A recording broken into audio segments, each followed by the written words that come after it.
ভোরবেলা ঘুম থেকে উঠে সংসারের কাজগুলো গুছিয়ে করছি। প্রচণ্ড গরমে যেভাবে সংসারের কাজগুলো করি। রাধে রাধে বন্ধুরা, কেমন আছো সবাই? মিষ্টুর সংসার আরও একটি নতুন ব্লগে তোমাদের অনেক স্বাগত জানাই। এখন ঘড়িতে সময় ওই 6:30টার মতো, আর এখন থেকেই তোমাদেরকে সাথে নিয়ে আজকের ভিডিওটা শুরু করছি। আশা করছি আজকের ভিডিওটা দেখতে অনেক অনেক ভালো লাগবে। সোমবার আর ঘড়িতে সময় ওই 6:30টার মতো বললামই তো, কিন্তু এখন ঘড়িতে ওই 6:45 কি 7টার মতো হয়ে যাবে। আর জানো তো আজকে 6টার থেকে এত পরিমাণে আর কি রোদ উঠেছে, মানে সূর্য তো 6টার সবাই বেরিয়ে গেছে, সূর্য ওঠার সাথে সাথে রোদটা এত পরিমাণে দিয়েছে। এই যে দেখো এখন 7টা বাজছে, কিন্তু রোদের তেজটাও খুব আর কি। তো রোদটা উঠলে মানে রোদের তেজ হলে তো গরম লাগবে, এটা তো স্বাভাবিকই।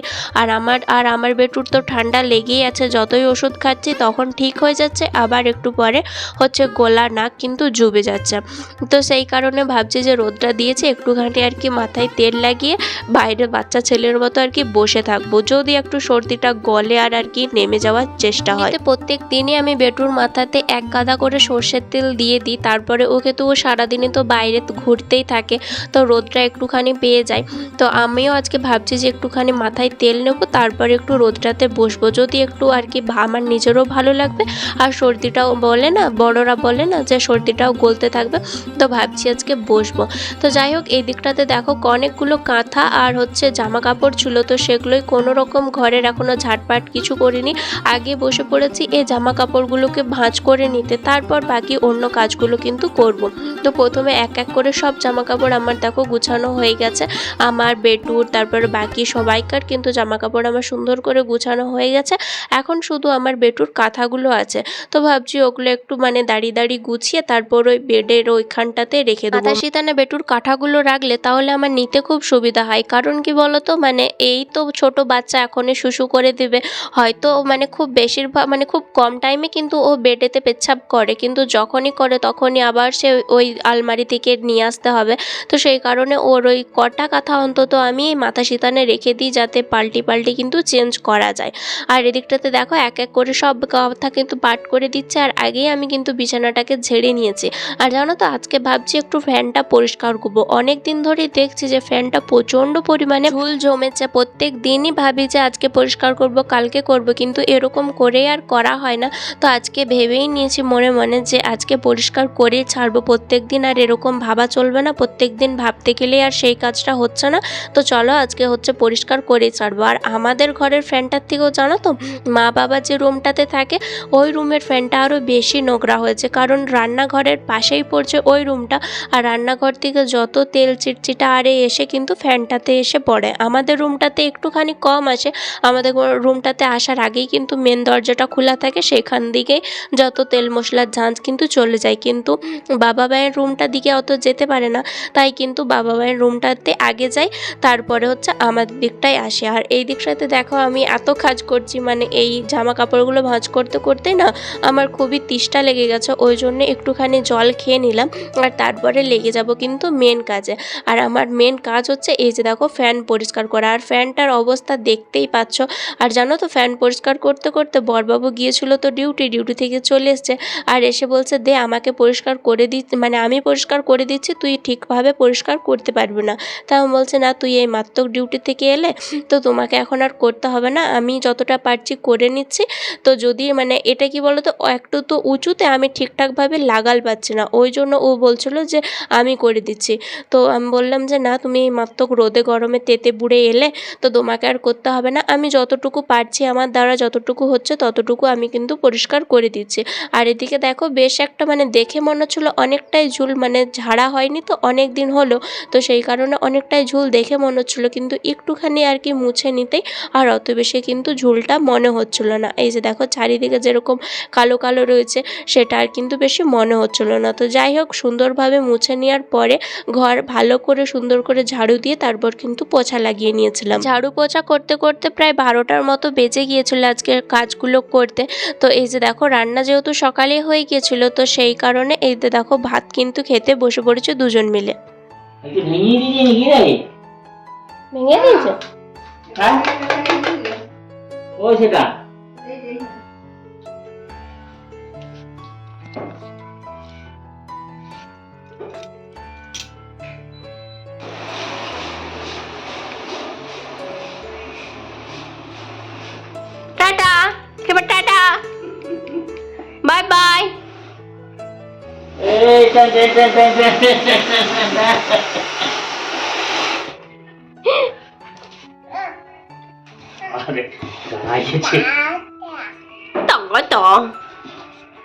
বেরাবে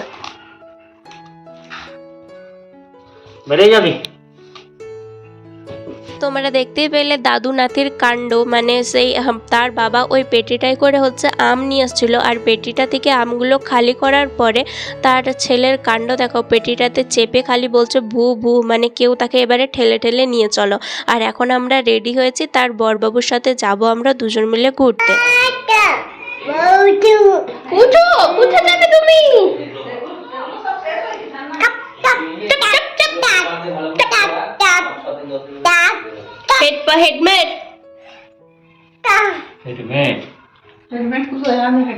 হেডমেট কেন সাইকেলে মোটরসাইকেল করে চেটে যাচ্ছি তো। সত্যি? তাই তো জুতা কেন বললো? যেতে গেলে জুতো পরতে তো তাহলে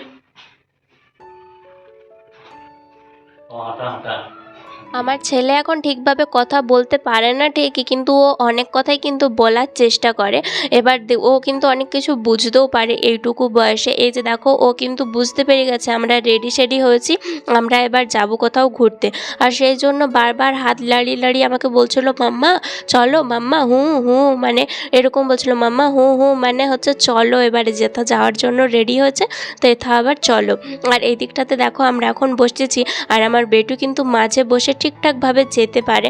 আর এখন ধরেছে দেখো, আমি কিন্তু তাকে বলেও দিইনি যে পাপাকে এরকমভাবে ধরো, আর আমাকে তাকে ধরতেও হয়নি, সে কিন্তু নিজেই তার পাপাকে ধরেছে। আর আমরা গিয়েছিলাম কিন্তু বরবাবুর ইউনিটে, তো ওইখান থেকে দুধ যেহেতু পাই, প্রত্যেক দিন রেশন থেকে দুধ পাই, তো দুধটা আনতে ভুলে গিয়েছিল, ওই জন্য বরবাবু বললো যে চল একটুখানি ঘুরে আসি, তোদেরকেও নিয়ে যাই আমিও ঘুরে আসি। তো ভাবলাম যে চলো ওইখান থেকে একটু ঘুরে আসি। আর যেহেতু ওদের ইউনিটের ভিতরে গেছিলাম, ওই জন্য আর কিন্তু কোনো ভিডিও আরে করা হয়নি, কারণ ওদের ইউনিটের ভিতরে না কোনো ভিডিও টিডিও করতে আমার ইচ্ছা করে না। তো যাই হোক, ঘরে এসে হচ্ছে বানাচ্ছিলাম এই যে দেখো চাউমিন, কারণ চাউমিনের প্যাকেট অনেকগুলোই বাড়িতে ছিল, যেগুলো বানানোই হচ্ছিলো না, ডেট এক্সপায়ার হয়ে যাচ্ছিলো। তো সেই কারণে আজকে ভাবলাম যে একটা চাউমিন অন্তত বানানো যাক। আর জানো তো, আসার সময় আজকে নিয়ে এসেছিলাম এই যে দেখো পালং শাক, আর তার সাথে নিয়ে এসেছিলাম কিন্তু পুঁই শাক। পালং শাকটা নিয়ে এসেছিলাম কিন্তু পালং পরোটা করার জন্য, কিন্তু এসে দেখি মায়ের আবার আটা মাখা হয়ে গেছে। আর পালং পরোটা করার জন্য তো পালংটাকে সিদ্ধ করে তারপর হচ্ছে ওই পালংয়ের গোল্লাটা দিয়ে তারপরে তো আটাটাকে মাখতে হয়। আর যেহেতু মায়ের আটাটাই মাখা হয়ে গেছে, তাই আজকে কিন্তু পালং পরোটা ক্যান্সেল হয়ে গেল।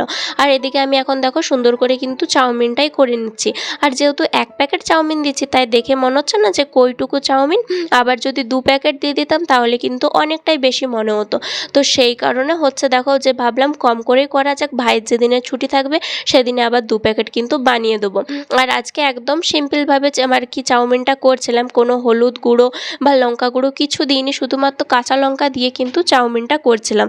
আর এদিকে একটু গ্রিন চিলি সস আর একটু সয়া সস আর কি ব্যবহার করেছি, কারণ ওই দুটো দিলে আর কি খেতে বেশ ভালো লাগে, দোকানের মতো আর কি ফ্লেভারটা আসে। আর এদিকে দেখো চাউমিনের ভিতরে একটা মশলা ছিল, তো সেই মশলাটাকে এখন আমি দিয়ে দিচ্ছি।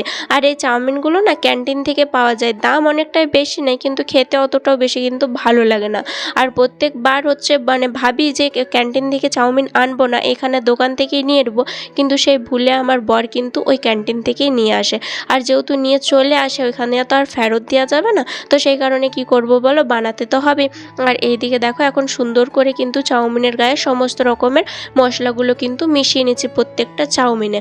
আর জানো তো, আজকে চাউমিনটা না আলু দিয়ে আর শুধুমাত্র কাঁচা লঙ্কা দিয়ে আর একটুখানি পেঁয়াজ দিয়ে করেছি। ঘরে আরও অন্যান্য কিছু সবজি ছিল, যেমন ফুলকপি, বাঁধাকপি, তারপর গাজর, কিন্তু ওগুলো আমার দিতে আজকে ঠিকভাবে ইচ্ছা করছিল না। আর ফুলকপি বাঁধাকপি জানোই তো, এখনকার বাঁধাকপি ফুলকপি অনেকটাই সেই শক্ত শক্ত হয়, একদমই নরম হতে চায় না, আর জলদি সিদ্ধ হতেও চায় না। ওদেরকে প্রেসারে সিটি লাগালে তবেই ঠিকভাবে সিদ্ধ হয়, কড়াইয়ে ভেজে ভেজে করলে কিন্তু সিদ্ধ হতে চায় না, ওই জন্য কিন্তু দিইনি। আর এইদিকে দেখো এখন সুন্দরভাবে বানিয়ে নিচ্ছি। আর আমার বেটু গেছে তার বাবুর সাথে হচ্ছে ঘুরতে, বাবু বলতে বাবার সাথে গেছে আর কি ঘুরতে। আর এদিকে আমি এখন বানাচ্ছি, তারপরে আমি ওদের দুজনকে আর কি যাবো ডাকতে। ওর বাবা খাবে চাউমিন আর বেটু খাবে তার খাবার, কারণ ঘড়িতে সময় হয়ে গেছে ওই 7:30টার মতো। আর এখন যদি ও না খায় তাহলে কিন্তু আবার ওর ঘুমোতে লেট হয়ে যাবে। আর এই কদিন জানো তো ওর ঘুমোতে না অনেকটাই লেট হয়ে যাচ্ছে, প্রায় 10টা বেজে যাচ্ছে ঘুমাতে। আর আমরা ঘুমাচ্ছি প্রায় 12টার মতো, তো অনেকটাই সবাইকারই লেট হচ্ছে। তাই চেষ্টা করছি খাবারটাও তাড়াতাড়ি বানিয়ে নেওয়ার, আর বেটুর খাবারটা তো আরও জলদি বানিয়ে ওকে খাইয়ে দেওয়ার। আর ওই দিকটাতে দেখো সবার শেষে আমি দিয়ে দিয়েছিলাম কিন্তু টমেটো সস, কারণ টমেটো সস দিলে কিন্তু খেতে আমার খুব ভাল লাগে। আর সবথেকে বড় কথা কি জানো তো, মানে খাবার প্লেটে নিয়ে টমেটো সস দিয়ে খেতে আমার একদমই ভালো লাগে না। একবারে মিশিয়ে দিয়ে তারপরে খেয়ে নাও, সেটাই কিন্তু বেশি ভালো। আর এদিকে দেখো যতটা দেখতে আর কি কম লাগছিল ততটাও কিন্তু কম আর কি হয়নি, তো পরিমাণ মতোই কিন্তু সবাইকার হয়ে গিয়েছিলো। আর আমরা যেহেতু খাবো হচ্ছে আমি আর আমার বড়বাবু একটু বেশি বেশি খাবো, আর মা দুটিখানি খাবে, আর বাবা তো খাবেই না, বাবা এই চাউমিন ম্যাগি এগুলো একদমই পছন্দ করে না। আর ভাই গেছে ডিউটি, শুধুমাত্র মানে মোট কথা শুধুমাত্র খাবো আমরা দুজনাই। তো যাই হোক এইদিকে আমাদের পরিমাণ মতো নিয়ে নিয়েছিলাম, আর এখন দেখো খাচ্ছি। আর বেটুকে নিয়ে গেছে আর তার দাদু এখন ঘুরতে, কারণ চাউমিন দেখলে সে হচ্ছে বলবে যে আমাকে আগে দিয়ে দে তারপরে তোরা খাবি। তার সে এখন থেকে এতটা চাউমিন লাভার হয়ে গেছে যে কি বলবো, পুরোটাই আমার মতো হয়ে গেছে। জানো তো আজকে খাবারে না নতুন রকমের একটা ডিনার রেসিপি বানিয়েছি, সেটা আবার কি জানো তো, মানে পালং আন্ডা। হয়তো কখনো নামও শুনোনি, আমিও শুনিনি, কিন্তু ইউটিউব থাকলে তো মানে অনেক কিছুই জানতে হয়। এই যে দেখো পালং শাকগুলো দিয়ে তো পালং পরোটা হলো না, কিন্তু পালং আন্ডা হয়ে গেল। ঘরে ডিমও ছিল আর পালংও ছিল, তো বড়বাবু এই ডিমের তরকারি খেতে একদমই পছন্দ মানে করে না, যেগুলো ইজি হয়ে যায়। তো ও আর কি বলছিল একটু অন্য রকম অন্য কিছু বানিয়ে আজকে আর কি ডিনারটা আর কি বানা। তো সেই কারণে ইউটিউব অনেক খুঁজে খুঁজে যে পালং শাকও রয়েছে আর ডিমও রয়েছে, তো দুটো দিয়ে কি সবজি হয়, তো সেটাই এই যে দেখো আর কি বানিয়েছি পালং আন্ডা। আমি প্রথমে তো আমি আর কি মানে রেডি সেডি হয়েছিলাম যে আমি বানাবো, কিন্তু লাস্টে না আমার শ্বশুরমশাই বানিয়েছে। তো চলো এই দিয়ে আজকে খাওয়া দাওয়াটা করি, ঠান্ডা ঠান্ডা রুটি আর তার সাথে কিন্তু গরম গরম পালং আন্ডা। তো বন্ধুরা এখনও অবধি যারা আমার সাথে আছো, এত দূর পর্যন্ত আমার ভিডিওটা দেখছো, তারা প্লিজ এই ভিডিওটাতে একটা লাইক করে দিও, কারণ তোমাদের একটা লাইক আমাকে অনেকটা মোটিভেট করে পরের ভিডিওর জন্য। তাহলে চলো আজকের মতো আসি, দেখা হবে আরও একটি নতুন ভিডিওতে কালকে। টাটা সবাইকে।